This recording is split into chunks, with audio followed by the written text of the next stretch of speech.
Bonjour, bonsoir à toutes et à tous. Petite vidéo présentation d'achat, là j'ai un peu trop baissé le son. Donc c'est un mec que j'aime beaucoup, un guitariste qui sait tout jouer, ça aurait été le rêve de ma vie. Après je me suis pas donné les moyens, hein. J'ai eu une Gibson, pas une épaule comme ça, hein, une SG, un peu comme celle d'Angus Young d'ACDC. J'ai pris des cours de guitare, ça a été un petit truc, un de mes trucs pendant quelques années, et puis j'ai complètement lâché. Donc bon, je me souviens effectivement encore des accords principaux, mais ça s'arrête là. Et je suis admiratif des mecs qui jouent de la guitare. Ça c'est encore plus que le piano, parce que ça me parle un peu plus, et j'aurais rêvé de ça. Bon bref, là on n'est pas là pour parler musique, et encore moins de ce que j'aurais pu ou j'aurais dû faire, hein, parce que vraisemblablement je ne suis pas guitariste. Donc... Par contre, j'ai une collection de films. Oui, j'ai une collection de films.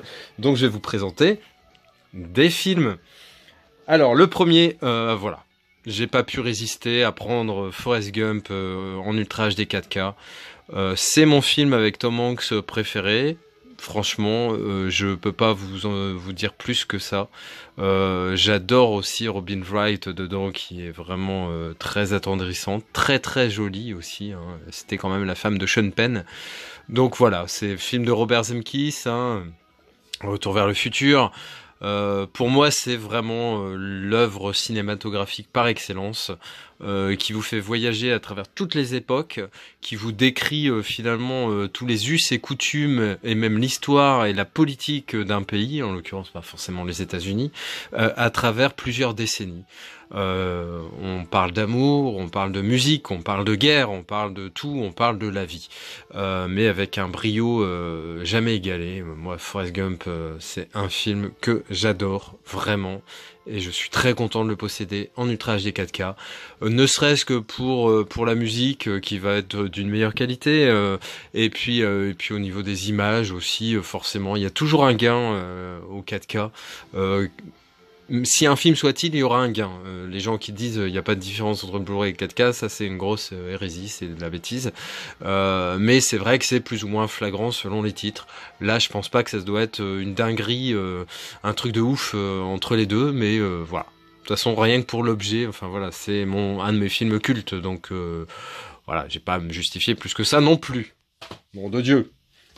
Alors j'étais très très embêté, pas d'avoir trouvé ce film, mais Les Infiltrés, un film de Martin Scorsese, pour le ranger, Leonardo DiCaprio, Matt Damon, Jack Nicholson, Mark Wahlberg, je fais les films des 4. Comment je fais? Je vais la mettre dans Leonardo DiCaprio parce que ça reste quand même l'acteur principal de ce film. Donc très très bon film, hein, milieu de la mafia, des flics. En gros, un mec est infiltré dans la mafia, l'autre est infiltré chez les flics. En gros, c'est le premier qui va démasquer l'autre. Très très bon film, hein, de souvenirs. L'histoire en elle-même et les subtilités du film et du scénario, je ne les ai plus du tout en tête. Donc ça va être plus ou moins une redécouverte, et je suis très content d'avoir chopé ce film, forcément, en Blu-ray. Deux films que je vais vous présenter pour ma filmo de Will Smith, hein, Ennemi d'État, donc film que j'avais en DVD, alors qui à l'époque avait été assez novateur en proposant ce film, donc un peu sur la manipulation, je dis pas des médias, mais de la technologie, le fait qu'on soit vraiment observé de tout, partout et tout le temps. Donc c'est un film donc avec Will Smith et Gene Hackman, très très bon film, mi-espionnage, mi-technologie, très très bon.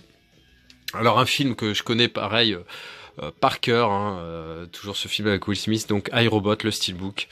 Je l'avais précommandé, je l'ai annulé parce que voilà, il y a un moment dans les finances, faut faire des choix. Et puis quelques temps plus tard, hein, bien après sa sortie, je l'ai eu entre les mains, et puis je dis mais putain, mais en fait il est vachement beau quoi. Pour un prix très raisonnable, hein, je l'ai eu à 14€. 14,90 €. Il est vraiment très très chouette, sincèrement. Si vous pouvez le trouver, prenez-le. Enfin, si vous aimez Will Smith. Je dois avoir 4-5 steelbooks de Will Smith, et celui-là, franchement, il déglingue sa mère. Enfin, c'est mon avis, hein. Moi, je le trouve vraiment très très chouette. Une petite BO juste pour dire de couper, hein, The Silence of the Lambs, le silence des agneaux, Et non le Seigneur des Anneaux, hein, comme certains Uri disent. Non, je plaisante. On fait tous la connerie à un moment ou l'autre de mélanger un peu les deux titres. Donc là, on parle bien du Silence des Agneaux, The Silence of the Lambs. Donc très très bonne BO, hyper planante d'après ce que m'a dit Rémi. Moi, j'en ai pas un souvenir incroyable, par une ou deux rythmiques principales, on va dire, mais sans plus. Donc, je lui ai fait confiance quand j'ai acheté cette BO. Film que j'avais vu à sa sortie au cinéma des Halles à Paris. Alors je peux vous dire que ça remonte méchant, hein, le Silence des Agneaux. Mais je peux le revoir demain sans problème. Petit film de guerre, ma foi, qui m'a l'air très très sympathique avec Chris Hemsworth. Dur à dire ça. Donc Horse Soldiers. C'est un film de Jerry Bruckheimer, à qui l'on doit pas mal de très très bons titres, hein. Et là c'est on va dire la guerre, et là ils sont obligés en Afghanistan de se déplacer à cheval, donc ça fait vraiment les guerriers à l'époque afghans, c'était ça, hein, contre la Russie, ils se battaient sur des chevaux la plupart du temps, ils avaient pas de blindés, etc. Mais ça a été un des pires cauchemars pour les Russes, cet Afghanistan. Ça a été un peu le Vietnam des Russes, on va dire. Et là c'est les Américains qui ont pas compris forcément ce que les Russes ont subi, et ils vont également pour lutter contre les talibans. Le film a joui d'une très bonne réputation, et je vais voir ça avec empressement et intérêt. Pour ma filmo, Jake Gyllenhaal, film que j'avais en DVD, donc Brothers, film que j'avais beaucoup aimé, d'où mon achat, donc avec Tobey Maguire et Natalie Portman également. Donc Tobey Maguire, c'est un militaire, Jake Gyllenhaal, son frère, c'est plutôt un mec un peu paumé qui vit en dehors du système. Tobey Maguire est marié à Natalie Portman, il va disparaître, on va le croire mort. Donc Jake Gyllenhaal, au début, armé des meilleures intentions du monde, hein, va vouloir s'occuper de Natalie Portman et de ses enfants, mais ils vont tomber un petit peu amoureux l'un de l'autre. Qu'est-ce qui va se passer Tobey Maguire, finalement, il va rentrer du conflit où il était, où tout le monde le croyait mort. Qu'est-ce qui va se passer à votre avis ? Ça va être la merde, hein. Ça va être la merde. Alors Godzilla, il y a trois, on va dire, il y a peut-être plus que trois, hein. Mais il y a, à ma connaissance, moi, trois époques de Godzilla. Il y a le premier, hein, vraiment le truc japonais, édition HK, voilà, le vieux Godzilla.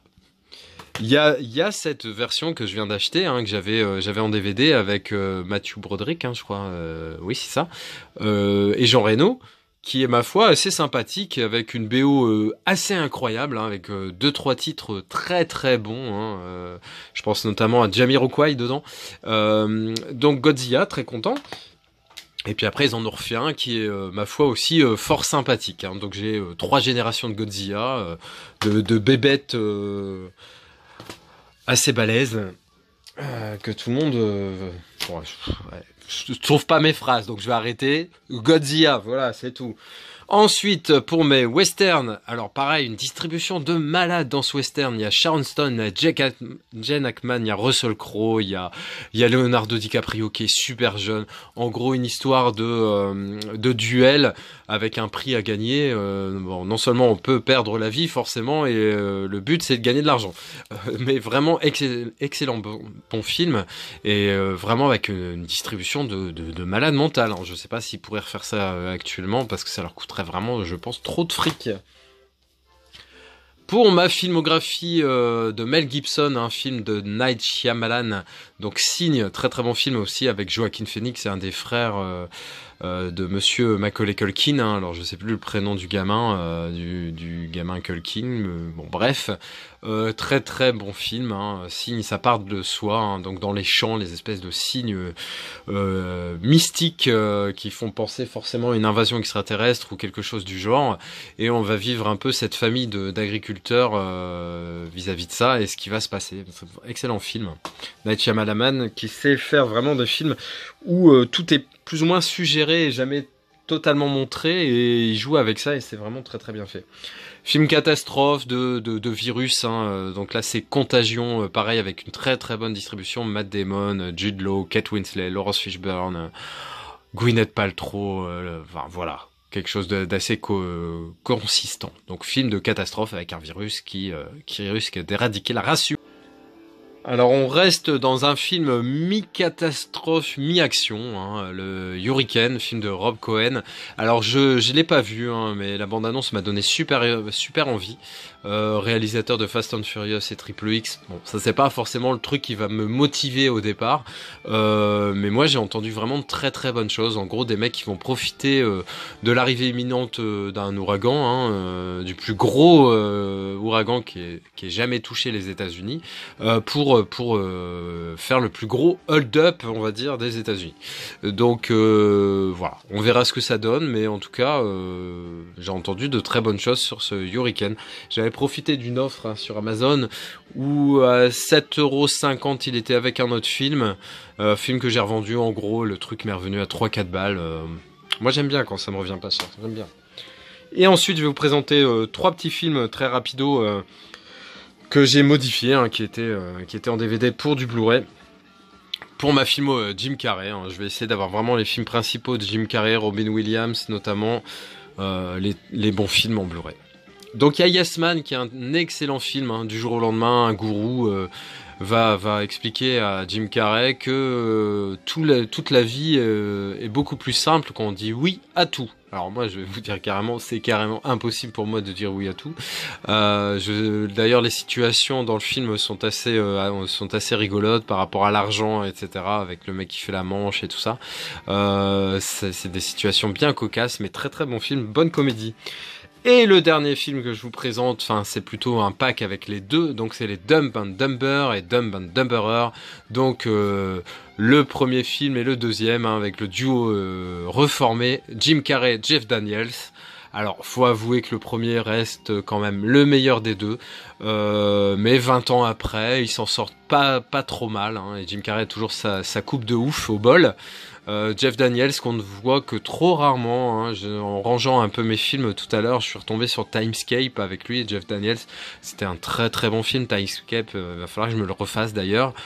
Donc voilà, Dumb and Dumberer, le 2. Donc voilà, j'espère que cette vidéo vous a plu. N'hésitez pas à la commenter, à la partager et à vous abonner si ce n'est déjà fait. Allez, ciao!